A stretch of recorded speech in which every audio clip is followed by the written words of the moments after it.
Hello guys, कैसे हैं आप सब लोग। दी बुक ऑफ एस्पर के एपिसोड 66 के साथ हाजिर हूँ। तो लास्ट एपिसोड के एंड पे हम लोगों ने देखा था सिस्टर चूचू जू फैन को छोड़कर वहाँ से चली जाती है, जबकि वहीं पर टियानबा और उसकी बहन जाओ वैन आती हैं। तो एपिसोड 66 की शुरुआत में टियानबा जू फैन से पूछता है, मैं तो तुमसे पूछना बोली क्या, सिस्टर चूचू कहाँ पर है, वो यहाँ पर नजर नहीं आ रही। जब सिस्टर चूचू वहाँ पर आई थी और तुम्हें हमारे पास से उठाकर ले गई, उन्होंने कहा कि वो तुम्हें ठीक कर देंगी। मुझे नहीं लगा था कि वो तुम्हें ठीक कर पाएंगी, लेकिन तुम तो वाकई में बच गए हो। अब वो कहाँ पर है, हमें उनका भी शुक्रिया अदा करना है। जू फैन उसकी बात सुनने के बाद उदास हो जाता है और कहता है, ये एक बहुत ही लंबी कहानी है। जू फैन अपनी कहानी सुना रहा है, जबकि टियानबा को कुछ और लग रहा है। जू फैन कहता है, मेरे सामने एक अपॉर्चुनिटी थी, लेकिन मैंने उसको गवा दिया। जू फैन के जहन में बुद्धिजेट लिक्विड होता है और वो बुद्धिजेट लिक्विड के बारे में ही बात कर रहा है, जबकि टियानबा को ऐसा लग रहा है कि ये सिस्टर चूचू के बारे में बात कर रहा है। जू फैन कहता है, वो मेरे बिल्कुल सामने थी, लेकिन अब वो चली गई। मेरे पास मौका था, मैं उसको हासिल कर सकता था, लेकिन अब यहाँ पर बैठकर सिर्फ रोने धोने की मैं और क्या कर सकता हूँ। अगर गॉड ने मुझे कोई सेकंड चांस दिया और वो मुझे मिल गई,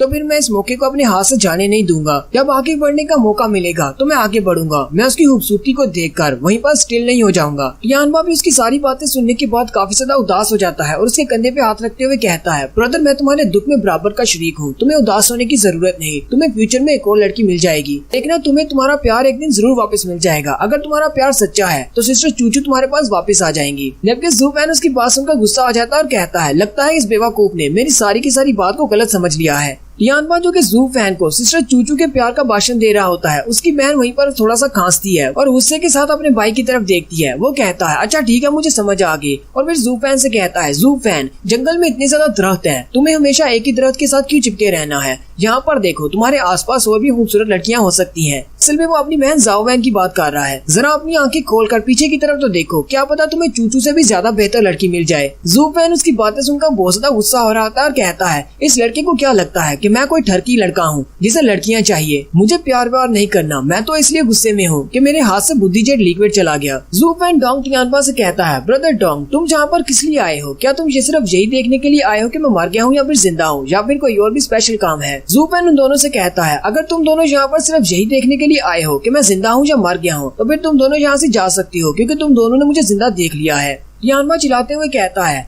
और शुक्र है तुमने मुझे याद दिला दिया। अगर तुमने मुझे याद न दिलाया होता, मैं तो ये बात भूल ही चुका था। टियानबा उसे कहता है, वैसे तो हम दोनों यहाँ पर देखने के लिए आए हैं कि तुम ठीक हो या नहीं। अब जबकि तुम बिल्कुल ठीक हो, हम लोग अपनी दोनों की फैमिलीज की सेफ्टी के लिए एक काम करते हैं। वो उसका हाथ पकड़ता है और कहता है, मेरे साथ आओ, हम लोग हेजू टावर के 15 टावर में जाकर मिस किंग काई से मिलते हैं। टियानबा उसे खींचते हुए ले जा रहा होता है। जू फैन कहता है, हालांकि मैं इसके साथ ऐसे नहीं जाना चाहता, लेकिन फिर भी जितना ज्यादा ये सीरियस लग रहा है, मुझे लगता है कोई सीरियस मसला है। चलो फिर इसके साथ चला जाता हूँ। और वैसे भी बुद्धिजेट लिक्विड तो मेरे हाथ से निकल चुका है, इसके साथ जाने में ही मेरा फायदा है, शायद कोई नई इन्फॉर्मेशन मिल जाए। फिर वो तीनों टावर के सामने जाकर खड़े हो जाते हैं, मास्टर किंग काई के टावर के सामने। जू फैन उस टावर की तरफ देखकर कहता है, ये तो किंग काई का हाउस है, तुम मुझे यहाँ पर क्यों लेकर आए हो? टियानबा उसे कहता है, ब्रदर, मैं काफी दिनों से इस बारे में सोच रहा था। सोचने के बाद मेरे जहन में ये बात आई है कि क्यों ये सारे लोग हमारे पीछे पड़ गए हैं, क्यों ये हमें मारना चाहते हैं, क्योंकि हम लोगों ने डू डैन के डिसाइपल, जिसका नाम डैन डैन था, उसको अफेंड किया था। इसी वजह से ये सारे लोग हमारे पीछे पड़े हुए हैं। जहाँ पर हेयू हाउस में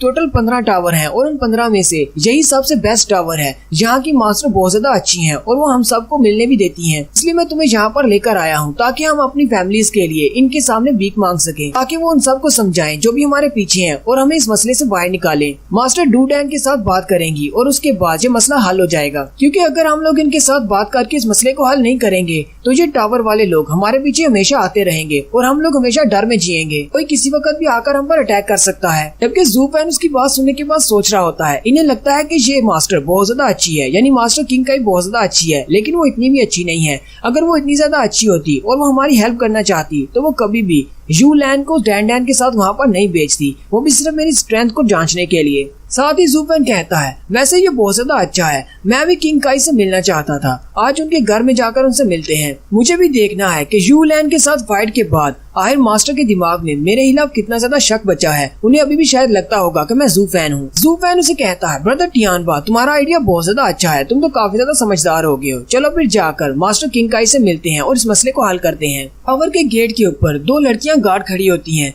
टियानबा और उसकी बहन उनके सामने झुकते हुए एक लेटर पेश करती है और कहते हैं जाके मैडम को बताएं कि हम लोग यहाँ पर उनसे मिलने के लिए आए हैं, हमें उनसे एक बहुत ही इंपॉर्टेंट मसले पर बात करनी है। वो दोनों उन गार्ड्स लड़कियों के सामने डरते हुए झुककर खड़े होते हैं, जबकि जू फैन सीना तान कर खड़ा होता है। गार्ड लड़की आगे से हंसना शुरू कर देती है और कहती है सेकंड क्लास और थर्ड क्लास फैमिलीज वाले लोग यहाँ पर आए हैं, वो भी हमारे मास्टर काई से मिलने के लिए। तुम लोगों को क्या लगता है कि मास्टर से मिलना इतना ज्यादा आसान काम है? टियानबा और उसकी बहन अभी वहीं पर झुककर खड़े होते हैं कि जू फैन आगे बढ़ जाता है और उन दोनों लड़कियों से कहता है क्या तुम दोनों लड़कियों को जाओ डैन के बारे में पता है? क्या तुम उसे जानती हो? वो दोनों एक दूसरे की तरफ देखती हैं और फिर उसे कहती हैं हाँ हम लोग उसे जानती हैं, वो हमारी सीनियर सिस्टर है। तुम उसे जानती हो क्या? क्या तुम उसके जानने वाले हो? अगर ऐसा है भी तो हम लोग तुम्हें अंदर जाने नहीं दे सकते क्योंकि वो मास्टर डू डैन की स्टूडेंट है, मास्टर किंग काई की नहीं, इसलिए तुम यहाँ पर नहीं आ सकते। इससे कोई फर्क नहीं पड़ता कि तुम उस लड़की को जानते हो। जू फैन उनसे कहता है नहीं नहीं ऐसी बात नहीं है, मैं डैन का नाम लेकर कोई अंदर जाने की कोशिश नहीं करने वाला। मुझे लगता है कि शायद तुम दोनों ने इस न्यूज के बारे में नहीं सुना। क्या तुम लोगों ने इस बारे में सुना है कि कल बाजार में किसी लड़के ने उसके सारे के सारे कपड़े उतार दिए थे, सिर्फ उसकी ब्रा बची थी। वो दोनों ही उसकी बात सुनकर काफी ज्यादा चौंक जाती हैं और कहती हैं हाँ हमने इस न्यूज के बारे में सुना है, हमने सुना है कि वो लड़का बहुत ही पागल किस्म का इंसान था जिसने उसके कपड़े उतारे थे। जू फैन आगे से हंसना शुरू कर देता और कहता है क्या तुम्हें पता है वो लड़का कौन था? वो लड़का मैं था। और साथ ही जू फैन चिल्लाते हुए उन दोनों से कहता है अगर तुम दोनों ने जाकर मास्टर को नहीं बताया कि हम लोग उससे मिलने के लिए आए हैं तो मेरा यकीन करो मैं तुम दोनों के कपड़े उतार कर तुम दोनों को बाजार में फेंक दूंगा। वो दोनों गार्ड लड़कियां पहले तो डर जाती हैं, लेकिन साथ ही उसे कहती हैं तुम्हारी हिम्मत कैसे हुई हमारे साथ इस तरह बात करने की? लेकिन जू फैन उन्हें घूर कर देखता है और कहता है इस बात से क्या फर्क पड़ता है कि तुम किंग काई की स्टूडेंट हो, यहाँ पे डू डैन की स्टूडेंट हो। जैसे जू फैन अपनी पावर्स को रिलीज करता है वो दोनों गार्ड लड़कियां बहुत ज्यादा डर जाती हैं और उनमें से एक भागती हुई अंदर अपने मास्टर काई को बताने के लिए चली जाती है। जबकि दूसरी वाली जू फैन से कहती है तुम यहीं पर रुको, मेरी सिस्टर अभी जाकर मास्टर को बुला कर लाती है, फिर देखना तुम्हारा क्या हाल होता है। टियानबा जू फैन से कहता है ब्रदर सॉन्ग ये तुमने क्या कर दिया? अगर इस बात से मास्टर काई और भी ज्यादा गुस्सा हो गई तो फिर हमारा क्या होगा? हम लोग तो यहाँ पर माफी मांगने के लिए और समझौता करने के लिए आए थे। जू फैन कहता है ओए कुछ भी नहीं होता, देखना मास्टर काई कैसे जल्दी से हमें अंदर बुलाती है। वो गार्ड लड़की जो कि अंदर मास्टर को बताने के लिए गई थी वो वापस आकर कहती है तुम तीनों अंदर जा सकते हो, मास्टर किंग काई ने आप तीनों को अंदर बुलाया है। वो तीनों दरवाजे से अंदर चले जाते हैं, जबकि वो दोनों लड़कियां बाहर ही खड़ी होती हैं। दूसरी वाली लड़कियों से पूछती है तुमने मास्टर को इनके बारे में बताया कि इस लड़के ने हमारे साथ बदतमीजी की है? तो उन्होंने क्या कहा? उन्होंने ये क्यों नहीं कहा कि इन तीनों को बंदी बना लिया जाए, इस लड़के ने हमारे साथ बदतमीजी की है। वो उसे कहती है इस सब के बारे में बात करने की जरूरत नहीं, तुम्हें पता है कि जब मैंने मास्टर को इस लड़के के बारे में बताया तो मास्टर ने आगे से क्या कहा? दूसरी गार्ड उसे कहती है क्या कहा मास्टर ने? वो उसे कहती है मास्टर ने कहा ये लड़का पागल है, इसके साथ कभी भी पंगा मत लेना और अगर कहीं ये तुम्हें रास्ते में मिल जाए तो अपना रास्ता बदल लेना, पर इससे पंगा मत लेना। जू फैन भी जाते हुए उनकी बातें सुन रहा होता है, वो उनकी तरफ देखकर उन्हें घूर कर देखता है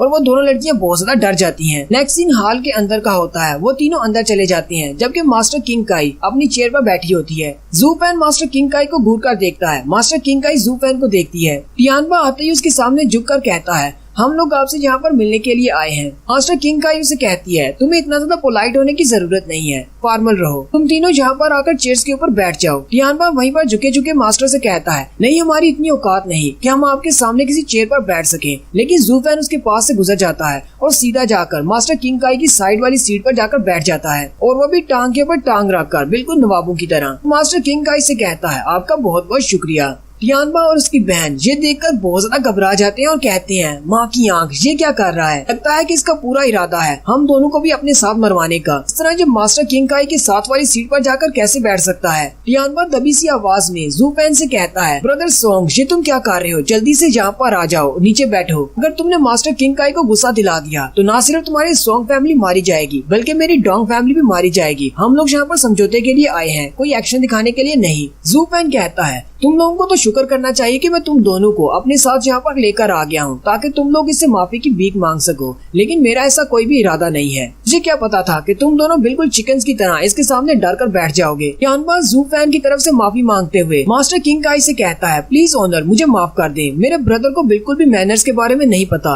ये बिल्कुल पागल है। मास्टर किंग काई उसे कहती है तुम्हें इसे ब्लेम करने की जरूरत नहीं है, मुझे इसका ऐसा करना बिल्कुल भी बुरा नहीं लगा और तुम लोगों को भी इस तरह कहने की जरूरत नहीं और नीचे बैठने की जरूरत नहीं है। यहाँ पर 2 और भी चेयर्स हैं, तुम लोग उन चेयर्स पर जाकर बैठ सकते हो। वो दोनों बहुत ज्यादा घबराए होते हैं। जीटियान अपनी बहन जाओवैन से कहता है अब जबकि ओनर ने कह ही दिया है चलो फिर हम दोनों भी जाकर सीट्स पर बैठ जाते हैं। वो दोनों घबराते हुए जाकर सीट पर बैठ जाते हैं जबकि वो ओनर उनको देखकर हंस रही होती है। मास्टर किंग गाई उन दोनों से कहती है ये कोई हेल नहीं है, तुम दोनों यहाँ पर नर्वस क्यों हो, आराम से बैठ जाओ, अपना घर समझो इसे। जरा अपने ब्रदर सोंग की तरफ तो देखो, वो देखो कितनी आराम से बैठा हुआ है। जैसे ही टियानबा ब्रदर सोंग की तरफ देखता है यानी ज़ू फैन की तरफ देखता है तो वहाँ पर टेबल पर पड़े हुए अंगूर को उठाकर अपने मुंह में डाल रहा होता है। टियानबा बेचारा और भी ज्यादा घबरा जाता है और कहता है लगता है कि इसका पूरा इरादा है हम दोनों फैमिलीज के मेंबर्स को मरवाने का। ये तो यहाँ पर ऐसे रिएक्ट कर रहा है जैसे ये किंग काई का हस्बैंड हो, किस तरह आराम से बैठा हुआ है। और यहीं पर हमारी एपिसोड 66 का एंड होता है। एक्सप्लेनेशन अच्छी लगी हो तो कमेंट करके जरूर बताइएगा। चैनल को सब्सक्राइब कर दें, वीडियो को लाइक और शेयर भी कर दें। शुक्रिया।